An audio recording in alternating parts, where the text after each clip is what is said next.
안녕하세요. 닥터 MBC 이민아입니다. 고르지 못한 지면을 걷거나 내려오다가 발목을 접질리는 경험 누구나 한 번쯤 있으시죠? 최근에는 축구나 농구 같은 스포츠 활동과 산행 인구가 많아지면서 발목을 헛디뎌서 발목이 접질리는 손상으로 병원에 방문하는 경우가 많다고 합니다. 그래서 오늘 이 시간에는 열린병원 최수욱 과장과 함께 발목을 삐었어요라고 하는 발목 인대 손상, 족관절 염좌에 대해서 알아보겠습니다. 발 건강을 위협하는 질환 족관절 염좌, 초기 대처와 예방이 중요합니다. 의학 박사 최수욱 과장과 함께 족관절 염좌에 대해 알아봅니다.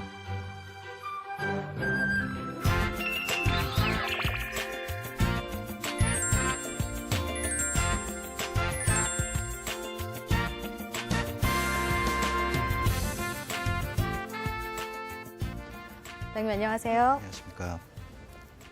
저를 포함해서 이 주변에 많은 분들이 발목을 접질리는 경우가 많거든요. 이 발목을 헛디디면 어떤 질환들이 발생할 수 있나요? 보통 고르지 못하고 울퉁불퉁한 길을 걷다가 또는 가파른 계단을 좀 내려오다가 발목을 많이 접질리는, 우리가 흔히 발목을 접질려서 발목이 늘어나고 삐었어요 하는 게 우리가 보통 병원에서 족관절 염좌라는 진단명으로 표현하고 있습니다. 이 염좌라는 거는요, 보통 관절을 이루고 유지해주는 힘줄 자체가 인대 자체가 외부 충격에 의해서 손상을 받는 걸 통틀어서 염좌라고 합니다. 이런 족관절 염좌, 우리가 흔히 발목 염좌라는 것은요, 보통 외부 충격에 의해서 발목이 삐게 되고요. 이렇게 발목이 삐게 되는 게 발바닥이 안쪽으로 쉬면서 심하게 뒤틀리는 양상의 충격을 받게 되면 발목 인대가 삐게 되겠습니다. 특히 요즘에 말씀하신 것처럼 동호회 스포츠 활동이라든지요. 또는 울퉁불퉁하지 못한 길을 걷거나 산행을 하면서 돌부리 같은 데 채이면서 발목을 많이 삐는 그런 진단명으로 많이 환자들이 방문하고 있습니다. 그러면 발목 염좌는 어떻게 진단을 내리시나요? 보통 발목 염좌가 처음에 모든 질환이 마찬가지겠지만요. 환자가 병원에 방문을 하게 되면 발목을 어떤 상황에서 어떻게 접질렸는지를 우리가 환자한테 물어봅니다. 그러면 대부분의 경우는 발바닥이 안쪽으로 휘어지면서 바깥쪽으로 접질렸어요 하는 경우가 많이 있습니다. 이러한 그 환자분한테 다쳤을 때 상황을 대충 유추를 해보면 어느 쪽에 있는 힘줄 인대가 손상이 됐겠구나 라고 우리가 추정이 가능하고요. 심한 경우에는 환자분들이 이렇게 발목을 삘 때 우리가 뚝 소리 난다고 표현하는 탄발음도 얘기를 하는 경우도 있습니다. 그래서 이러한 경우가 보통의 대부분의 한 90%, 그러니까 우리가 10명 중에 한 9명 정도는 발바닥이 안으로 휘어지면서 접질리게 되는 외측 발목 인대 손상이 제일 많고요. 근데 내측도 물론 있긴 하겠습니다. 뭐 축구를 한다든지 뭐 그런 스포츠 활동할 때는 바깥쪽으로 쉬면서 안쪽 인대도 손상이 같이 동반이 되지만 이 안쪽 인대 손상을 우리가 삼각 인대라고 표현을 하는 거고요. 이 발목 안에 있는 삼각 인대는 튼튼합니다. 외측에 비해서. 그래서 흔히 내측 인대보다는 외측 인대가 더 많이 손상이 되고 있고요. 우리 인대 염좌라고 표현하는 게 이 발목뿐만 아니고 무릎도 마찬가지고 어깨도 마찬가지고 우리 몸에 있는 관절을 이어주는 인대 손상은 크게 한 3가지로 임상적으로 분리를 하게 됩니다. 1단계부터 3단계가 있고요. 1단계 같은 경우는 아주 경미한 염좌라고 그래서 물론 약간의 부종, 통증이 있지만 발목을 움직이거나 보행에는 큰 어려움이 없는 경미한 염좌라고 우리가 1단계 염좌라고 표현하고요. 2단계 염좌는 중등도 염좌라고 우리가 표현을 하는데요. 이런 중등도 염좌에는 약간의 불안정성, 우리가 계속 지금 불안정성이라고 말씀을 드리는 건 뭐냐면 걸을 때마다 발목이 흔들거림, 그런 불안한 감이 생기고 발목을 못 잡아주기 때문에 항상 이렇게 흔들리고 접질릴 것 같은 그런 기분이 드는 걸 우리가 불안정성이라고 표현을 합니다. 이런 불안정성이 같이 동반돼 있거나 걸을 때도 통증으로 인해서 좀 쩔룩거리는 그런 양상을 보이는 걸 우리가 2단계 염좌라고 표현합니다. 이런 2단계 염좌는 부분 손상 또는 부분 파열인 경우에 2단계로 판단하고요. 네. 마지막 3단계는 우리가 심한 염좌라고 얘기를 하는데요. 이거는 인대에 완전 파열이 있는 경우가 많습니다. 물론 통증이나 부종, 붓기 또는 뭐 피멍 같은 것들이 심하게 들게 되고 있고요. 걸을 때는 목발 없이는 발을 못 디딜 정도로 심한 염좌를 우리가 3단계 또는 중증의 염좌라고 표현하고 있습니다. 이 손상을 단계별로 이렇게 설명을 해주셨는데요. 그러면 치료법도 단계별로 가능한 건가요? 예, 물론 치료법도 단계별로 조금 분리를 해야겠지만 네네. 모든 염좌의 치료법은 가장 기본적인 치료 방법이 있습니다. 보통 우리가 프라이스라고 하는 치료 방법이 있거든요. 네. 이 프라이스는 이 발목 염좌뿐만 아니고 스포츠 손상, 우리가 스포츠 하면서 뭐 어디에 타박을 받는다든지 무릎이라든지 발목, 어깨가 좀 삐끗하고 접질리는 염좌들이 생기면 1번으로 우리가 프라이스 치료를 하게 됩니다. 저는 좀 생소한 예. 단어인데요. 설명을 좀 자세히 해주시면 좋을 것 같아요. 이 프라이스 치료라는 우리의 프라이스라고 하는 거는요. 이 단어의 첫 자를 따가지고 프라이스라고 합니다. 이 P자는 프로텍션, 우리가 방어, 그러니까 이렇게 보호를 해주는 거고요. 네. R자는 레스트라고 해서 휴식을 취하게 됩니다. 거기 가운데 있는 I는 아이스라고 해서 우리가 흔히 냉찜질을 한다는 네. 그런 개념으로 보시면 되겠고, 그다음에 C는 컴프레션이라서 압박은 압박 붕대로 이렇게 감아주는 그런 걸로 생각하시면 되겠고요. 네. 그다음에 마지막 E는 엘리베이션이라고 해서 그냥 거상 발을 좀 들어주고 우리가 뭐 팔이 부었다든지 다리가 부었다 할 때 이렇게 좀 다리를 들어주지 않습니까? 네네. 그런 그 앞자를 따서 우리가 프라이스 치료라고 합니다. 이 프라이스 치료는 스포츠 손상이 있거나 발목에 염좌의 소견이 있을 때는 보통 압박붕대로 살짝 감아주거나 네. 또는 중증도 많이 부어서 걷기도 어렵고 부종이 심한 경우에는 우리가 발목 관절을 우리가 흔히 얘기하는 깁스, 네네. 반깁스를 해서 고정을 하는 경우도 있고요. 또 보통 흔히 냉찜질은 스포츠 손상 후에 한 48시간 이내에 냉찜질을 흔히 하게 됩니다. 물론 이틀 하자는 사람들도 있고 뭐 하루만이 냉찜질이 효과가 있다는 사람도 있지만 네. 통상적으로 이틀 정도는 냉찜질을 권유하고 있습니다. 이 냉찜질은 한번 그 얼음 팩을 댈 때 한 20분에 30분 정도 되고 그다음에 하루에 한 3-4차례, 4-5차례 정도 반복하시면 되겠습니다. 그리고 다리는 올려주는 거는 심장 높이보다 다리나 팔이 높아지면 항상 부종이 감소가 되기 때문에 항상 거상하는 방법을 많이 쓰고 있습니다. 그래서 이러한 염좌라든지 스포츠 손상일 때는 프라이스 치료가 가장 기본적이고 초기 치료라고 할 수 있겠습니다. 그 일련의 과정을 이렇게 프라이스라고 하는 단어에 이렇게 압축을 시켜놓은 거네요. 그러면 중증도 2단계 이상일 경우에는 어떻게 치료가 가능할까요? 예, 우리가 보통 염좌를 1단계부터 3단계 또는 경미한 것부터 중증까지 염좌를 분류를 하고 있기는 합니다. 네. 그렇지만 이러한 그 발목 염좌는 첫 번째로 모든 걸 다 수술 쪽으로 가지는 않습니다. 먼저 수술적인 치료를 선행해서 우리가 비수술적 치료, 보존적 치료를 먼저 선행하게 됩니다. 이러한 보존적 치료는 말씀드린 것처럼 프라이스 치료가 1번이 되겠고요. 네. 또는 심한 2단계나 3단계 정도 목발 없이 보행이 어렵거나 걸을 때 쩔룩거릴 때는 우리가 발목을 중립이, 그러니까 발목을 그대로 정상인 상태에서 반기부스나 또는 뭐 압박붕대를 감아서 테이핑 요법도 같이 시행하고 있고요. 네. 또는 요즘에 부추형으로 되어 있는 보조기가 있습니다. 그러한 그래요? 보행 부추 같은 거를 쓰기도 하고요. 네. 또는 발목 보호대를 하는 경우도 있습니다. 그렇지만 이러한 보조기를 하고 그 발목이 어느 정도 부종이 빠지거나 통증이 없어지면 네네. 뭐 굳이 고정이 꼭 오랫동안 필요한 건 아닙니다. 왜냐하면 발목을 빨리 움직여 주는 것이 발목 염좌의 회복력에 도움이 준다는 게 있기 때문에 네. 어느 정도 부기가 빠지고 나면 일단은 보조기 자체는 좀 빨리 푸는 경향이 있습니다. 그렇지만 3단계 이상 이 경우에는 길게는 한 4주에서 6주 정도까지 고정을 해놓는 경우도 있습니다. 이 발목 염좌 예방하는 방법도 좀 알려주시면 좋을 것 같네요. 뭐 발목뿐만 아니고요. 우리가 야외로 활동할 거나 스포츠 활동을 할 때는 항상 제일 중요한 게 준비 운동입니다. 이 준비 운동을 하는 이유는 일단 우리가 근육을 막 쓰기 전에 네. 뭐 근육을 좀 데워준다 하잖아요. 그런 것처럼 근육의 혈액순환도 좀 원활하게 하고 근육을 조금 그 유연성 있게 만들어 놓아야 우리가 어느 손상이 가해져도 그 우리 몸이 좀 견딜 수가 있지 않습니까? 그래서 네. 일단 준비 운동이 제일 중요할 걸로 보고요. 또 하나는 이게 본인이 좀 발목이 약하다든지요. 아니면 자주 삐었던 경우에는 좀 울퉁불퉁하거나 계단을 내려오고 또 산행을 하면서 하산을 하시면서 때도 항상 좀 주의를 기울여야 할 것 같습니다. 제가 조심하고 환자분들이 조심하면 아무래도 삘 그런 확률이 좀 떨어지니까 그런 건 좀 주의를 하시고요. 그다음에 그 신발도 되게 중요합니다. 신발이 너무 굽이 있다든지요. 네. 뭐 하이힐을 많이 신는다든지 할 때도 이게 발목이 많이 접질리기 때문에 그런 것도 좀 주의를 해야 하고요. 우리가 이제 보통 발목 인대 손상을 예방하는 차원에서 굳이 접근을 하면 항상 준비 운동이 제일 중요하다 하겠습니다. 이렇게 다양한 방법 알려주셨는데요. 잘 숙지하셔서 미리미리 발목 염좌 예방하시기 바랍니다. 네, 오늘 이 시간에는 정형외과 전문의 최수욱 과장과 함께 족관절 염좌에 대해서 알아봤습니다. 원장님, 오늘 말씀 고맙습니다. 감사합니다.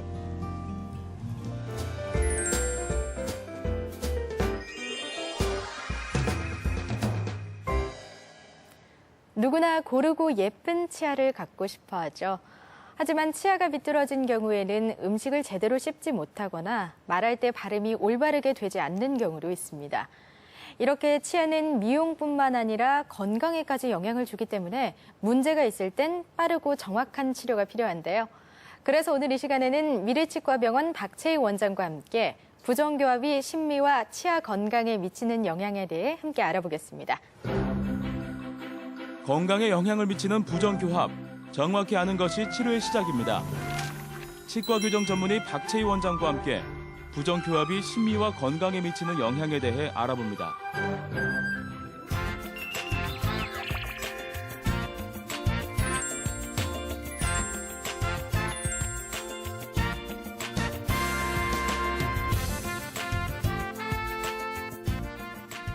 원장님 안녕하세요. 안녕하세요. 오늘 부정교합이 심미와 치아 건강에 미치는 영향에 대해서 알아볼 텐데요. 먼저 부정교합은 뭐고 치아에 어떤 영향을 주나요?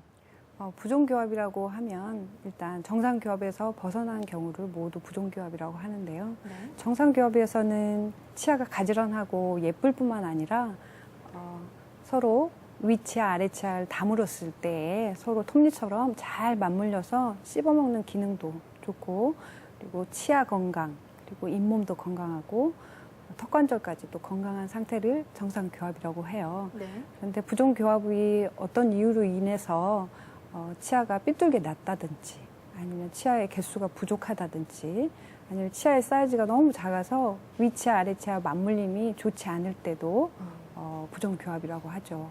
그래서 정상교합자들이 씹어먹는 기능도 굉장히 건강한데 가지런하기 때문에 관리를 하기도 굉장히 편하겠잖아요. 그래서 부정교합이 일단 발생을 하게 되면 치아가 다른 위치에 나서 악궁이 틀어진달지 네. 아니면은 물림이 좋지 않을 때 그 치아를 관리하기가 굉장히 어려워집니다. 그래서 양치가 잘 안 되겠고 네. 결국은 치태가 축적돼서 탈해가 된달지 충치로 진행되는 경우도 있고요.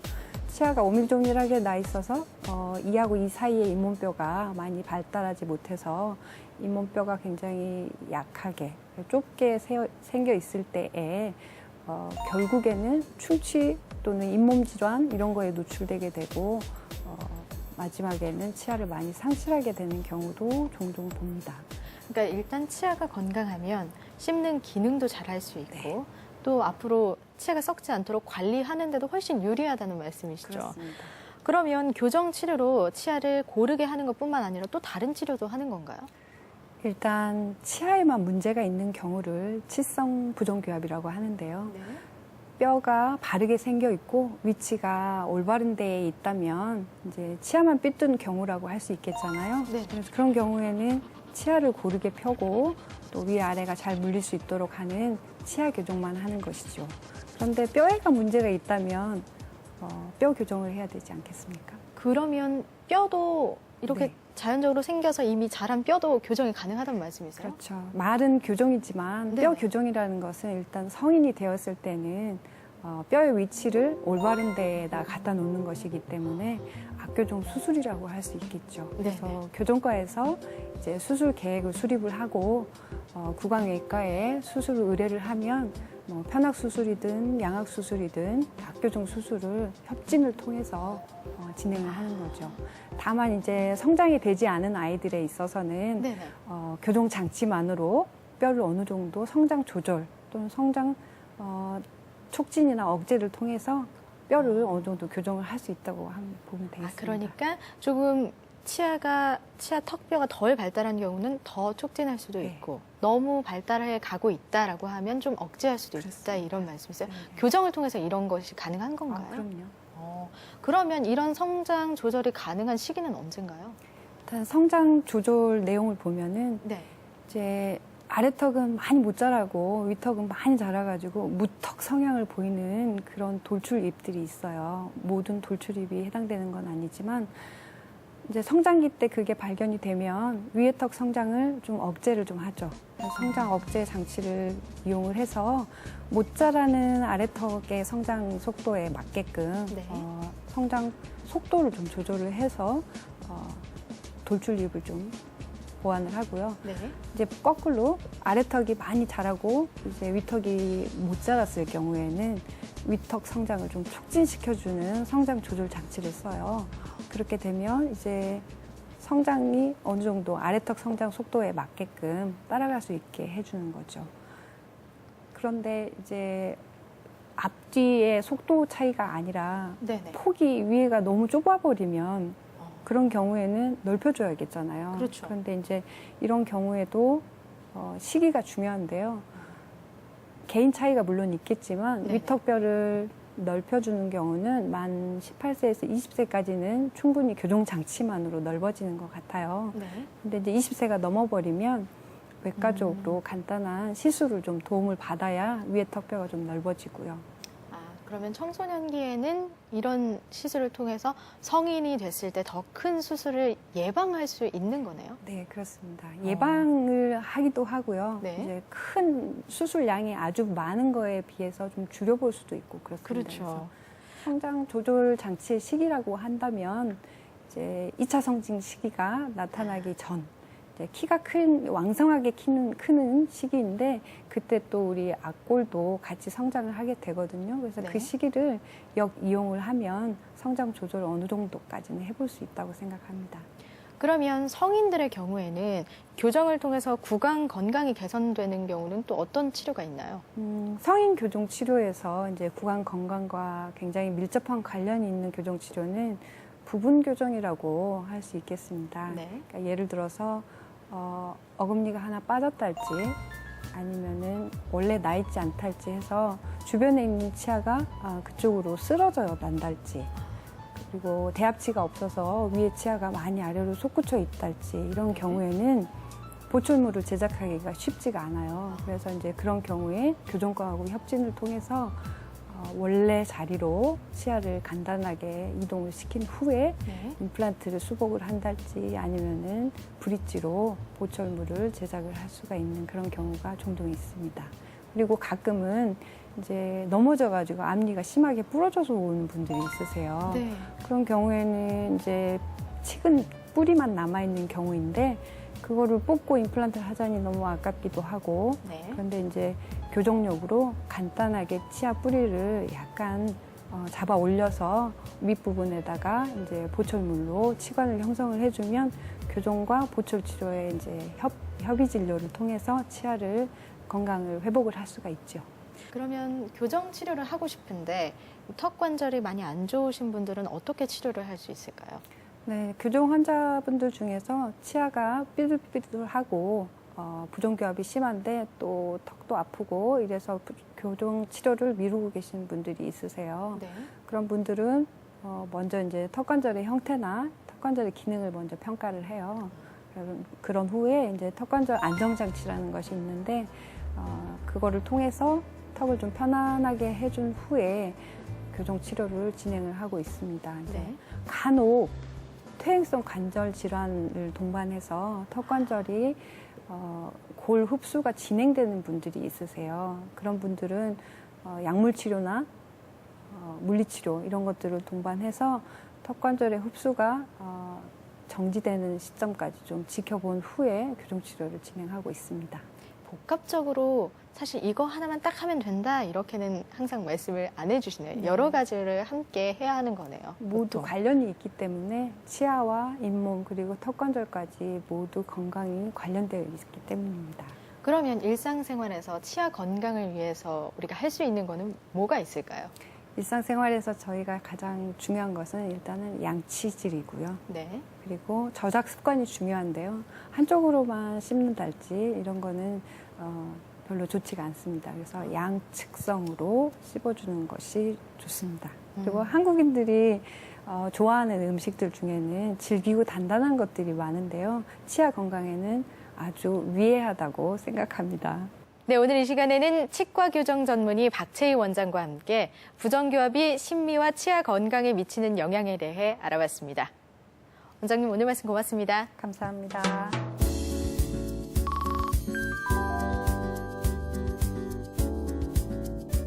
사람들은 눈을 통해 매일의 순간을 기억하고 경험합니다. 때문에 나이가 들면서 점점 나빠지는 시력을 지키는 것이 중요한데요. 생활 습관이나 식습관만 조금 바꿔도 노화에 따른 질병을 예방할 수 있다고 합니다. 시력을 보호하기 위해서는 모자나 선글라스로 햇빛을 막는 것이 중요하고요. 또 비타민C가 풍부한 과일, 채소도 잘 챙겨 먹어야겠죠. 여기에 적절한 운동과 정기적인 건강검진까지 한다면 여러분의 건강한 시력 보호하실 수 있을 겁니다. 오늘 닥터 MBC 여기서 인사드리겠습니다. 함께해 주신 여러분 고맙습니다.